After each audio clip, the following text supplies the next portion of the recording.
Hello and welcome to our channel study now DSL। तो दोस्तों आज हम देखेंगे सुगम गणित कक्षा 8 के चैप्टर नंबर 1 के C का सवाल। तो चलिए शुरू करते हैं। जैसा कि आपको पता है कि इस चैप्टर में हम संख्या रेखा के बारे में पढ़ेंगे।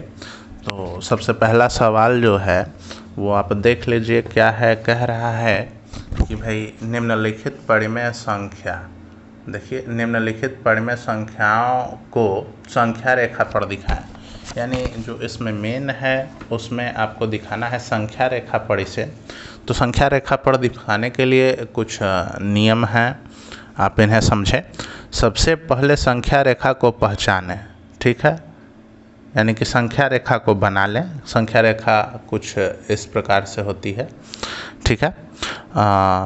वह धनात्मक या ऋणात्मक, जिसे आप नकारात्मक भी कहते हैं, चूँकि यह संख्या 1/4 धनात्मक है, मतलब जो संख्या रेखा पर दर्शाने के लिए इस प्रकार से जो भी संख्या आएगा या भिन्न आएगा या परिमेय संख्या आएगा तो वो धनात्मक और ऋणात्मक दोनों प्रकार से होते हैं। यहाँ पे धनात्मक दिखाया गया है, आगे आप प्रैक्टिस करें, इसमें ऋणात्मक भी बहुत सारे दिए गए हैं। तो सबसे पहले आप इसकी पहचान कर लेंगे। आप जानते हैं कि संख्या रेखा के बीच में शून्य होता है, देखें यहाँ पे दिखाया गया है, ठीक है। संख्या रेखा के बीच में शून्य होता है, उसके बाएं ओर यानी कि इधर जीरो यहाँ है, इसके इधर, ठीक है। माइनस में सभी संख्याएं निरूपित रहती हैं, यानी कि दर्शाई हुई रहती हैं, और बाएं तरफ जो होते हैं वो सभी धनात्मक संख्याएं होते हैं, ठीक है। जब भिन्न का अंश छोटा और हर बड़ा हो तो अब कॉन्सेप्ट ये है कि दो प्रकार के सवाल होंगे, या तो नकारात्मक संख्या यानी कि निगेटिव नंबर यानी कि ऋणात्मक संख्या दिया हुआ रहेगा, या तो धनात्मक संख्या दिया रहेगा। तो भाई इन दोनों में तो आप पहचान कर लोगे, चूँकि अगर ऋणात्मक रहेगा तो जीरो के बाईं ओर और धनात्मक रहेगा तो जीरो के दाईं ओर आप दर्शा दोगे। लेकिन कभी कभी होगा क्या कि भाई ये तो दर्शाना आसान हो जाएगा, लेकिन बात ये रहा कि कभी कभी अंश छोटा हर बड़ा हो जाएगा या कभी कभी हर बड़ा और अंश छोटा हो जाएगा। कॉन्सेप्ट यहीं आके छिपा हुआ है और इसी के बारे में हम समझने वाले हैं। जो मेन है हमारा यही है। चलिए देखते हैं आगे। कहता है कि जब भिन्न का अंश छोटा और हर बड़ा हो तो, जैसा कि इस प्रश्न में दिया हुआ है, तो 0 से 1 के बीच में 4 बराबर भागों में उसको बांट लेंगे। चूँकि अंश यहाँ पे 1 दिया हुआ है तो 0 से 1 के बीच को आप 4 बराबर भागों में बांट लीजिएगा, ठीक है। तो 1 भाग, 2 भाग, 3 भाग और 4 भाग, 4 बराबर भाग में हमने बांट लिया है। धनात्मक की तरफ है ना, संख्या धनात्मक है तो धनात्मक की तरफ में बांटेंगे। फिर उसके बाद कह रहा है 4 बराबर भागों में बांट लेंगे, क्योंकि हर 4 है, ठीक है, इसीलिए 4 बराबर भागों में बांटेंगे। अब उसके बाद अंश जितना कह रहा है उस स्थान पर, यानी आपने 4 भाग में बांटा था 0 से 1 तक सवाल के अनुसार, अब भिन्न के अंश के अनुसार उस चारों बिंदुओं का निरीक्षण करें। हाँ भाई 4 बिंदु हैं, 1 2 3 4 हैं, ठीक है। और अंश जितना कह रहा है उसी पॉइंट पर आप उस भिन्न को अंकित कर दें। तो अंश कह रहा है 1 कह रहा है ना, तो पहले पॉइंट पर दर्शा दीजिए। तो पहले पॉइंट पर 1/4 हो जाएगा। अगर यही कहता 2/4 तो 2/4 हो जाता। दूसरे पॉइंट पर, तीसरे पॉइंट पर 3/4 और चौथे पॉइंट पर 4/4, और 4/4 को आप काटिएगा तो 1 आ जाएगा। तो वही 1 यहाँ है, ठीक है। समझे होंगे आप, थोड़ा सा भी समझें, आगे प्रैक्टिस करें, आगे समझ में आएगा। अगला देखिए निगेटिव नंबर है -3/8। तो इधर इससे आप किस तरफ दर्शाओगे, निगेटिव की तरफ या पॉजिटिव की तरफ? भाई निगेटिव नंबर है तो निगेटिव की तरफ, ठीक है। 0 यहाँ, नकारात्मक इधर यानी कि ऋणात्मक, और इधर धनात्मक। अब सवाल क्या कह रहा है कि -3/8। तो भाई 0 से 3 को 3 तक दर्शाना है आपको, ठीक है। तो 0 से 3 तक, यहाँ तो 1 ही तक दर्शाया गया है, लेकिन नहीं, आप 3 तक दर्शा लो, ठीक है ना। 0 से 3 तक, जैसा कि यहाँ दिखाया गया है, ठीक है।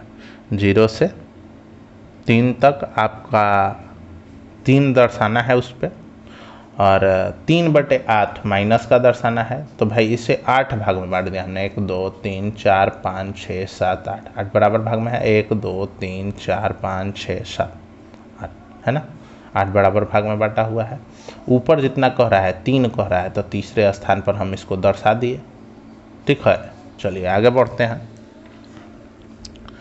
अगला है 2.2/5, ठीक है, तीसरा नंबर सवाल। तो 2.2/5 यानी कि 2 तो अलग है और 2/5 हमें दर्शाना है। 2 है यानी कि 2 से अधिक, ये संख्या कहने का मतलब है कि 2 से अधिक 2/5 हमें दर्शाना है, ठीक है ना। ये क्या कह रहा है कि 2 से अधिक 2/5 हमें दर्शाना है, ठीक है।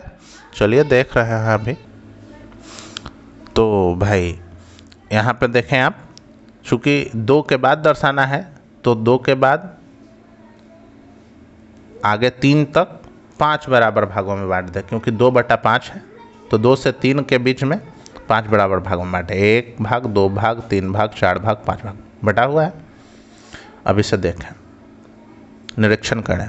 पहला तो 2 था, अब ये हो जाएगा 1/5 यानी कि 2.1/5। दूसरा जो हो जाएगा दूसरे नंबर पे ही दर्शाना है आपको, चूँकि अंश 2 दिया हुआ है तो 2.2/5। तीसरा 2.3/5, चौथा 2.4/5 और पाँचवा 2.5/5, यानी कि 5 से 5 कट जाएगा तो 1 हो जाएगा, 2 और 1 3 हो जाएगा, ठीक है। अगले सवाल पर चलते हैं। देखा 7/2 है। इस सवाल में अंश कितना है भाई, 7 है, ठीक है, और हर कितना है, 2 है। तो आप 0 से मतलब धनात्मक की तरफ दर्शाना है या ऋणात्मक, तो संख्या धनात्मक है तो धनात्मक की तरफ, तो संख्या रेखा पर धनात्मक की तरफ आप 7 दर्शा दो, और हर जितना कह रहा है उसको उतने भाग में बांट दो। तो 2 भाग में बांटना है तो 1 भाग और 2 भाग बट गया, और दूसरे भाग पर दर्शा दो। तो ये तो पहला था, ये दूसरा हो जाएगा 7/2 हो जाएगा ना। 7/2 यानी आधा आधा, ऐसे भी आप समझ सकते हैं। तो 7/1 इधर, 7/2 इधर, ठीक है। चलिए आगे बढ़े। अगला है 5/4। तो देखिए ये धनात्मक की तरफ है दर्शाना, इधर हो गया, सेंटर में 0। अब देखें इस नंबर लाइन को देखें और निरीक्षण करें। पहला इसको 4 भागों में बांट लेना है, 1 2 3 4। हाँ, काउंट इधर से करना है, आपको बताते चले, ठीक है। तो पहला हो जाएगा 5, दूसरा इसको हम 5/1 भी कह सकते हैं ना। हाँ, इस 5/1 का मतलब ही तो होता है 5। देख रहे हैं आप, यहाँ दिखा दिया आपको, है 5/2 ये हो जाएगा, 5/3, 5/4 आपको दर्शाना है 5/4, तो यहाँ पे 5/4 दर्शा दिया गया, ठीक है। अगले सवाल में थोड़ा सा स्पीड में अब चलेंगे। 3/7। तो भाई देखो, सबसे पहले 3 देखो धनात्मक है या ऋणात्मक है, तो ये धनात्मक है, तो धनात्मक की तरफ, यानी कि 0 से धनात्मक की तरफ संख्या रेखा पर 3 दर्शा दिया हमने। और 3 को कितने भागों में, जितना हर कह रहा है उतने भागों में बांटा जाता है, तो 7 भागों में। देखो भाई 1 2 3 4 5 6 7 भागों में बांट दिया। अब तीसरे स्थान पर 3/7 हम निरूपित कर देंगे। तो तीसरे स्थान पर ये पहला है, ये दूसरा है और तीसरा है, 3/7 यहाँ हो जाएगा, ठीक है ना। यहाँ पे थोड़ा सा मिस्टेक है, 3/7 यहाँ पे लिखा हुआ तो है, लेकिन यहाँ पे इसमें मिस्टेक है, ठीक है ना। क्या है, ये तो 1/7 हो गया था, यहाँ 3/1 इसको कहेंगे, 3/2 कहेंगे, 3/3 कहेंगे, 3/7 का है तो 7वें भाग पे, तो 1 2 3 है ना, 1 2 3 4 5 6 7वें भाग पे यहाँ दर्शा दिया हमने। 3/7 ही तो दर्शाना है, ठीक है। आगे बढ़ें। 5/6 यानी कि संख्या रेखा पर 5 निरूपित करें और उसको 6 बराबर भाग में बांटे, 1 2 3 4 5 6 बराबर भाग में हमने बांट दिया। अब 5/6 दर्शाना है, तो देखिए ये आपका हो जाएगा 5/6, ये पॉइंट, ठीक है। ये 5/5, ये 5/4, ये 5/3, ये 5/2, ठीक है।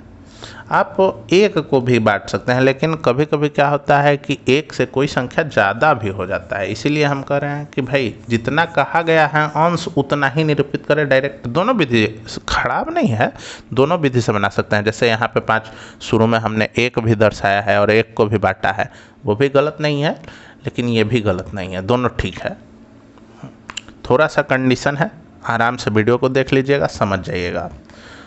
ये है ऋणात्मक संख्या, क्योंकि माइनस का 4/5 है तो ऋणात्मक, 0 से ऋणात्मक की तरफ दर्शाएंगे। अंश कितना कर रहा है, -4, तो -4 निरूपित कर दिया हमने, दर्शा दिया। और इसको हर जितना कर रहा है उतने भागों में बांट दिया, 1 2 3 4 5 भाग में बांट दिया।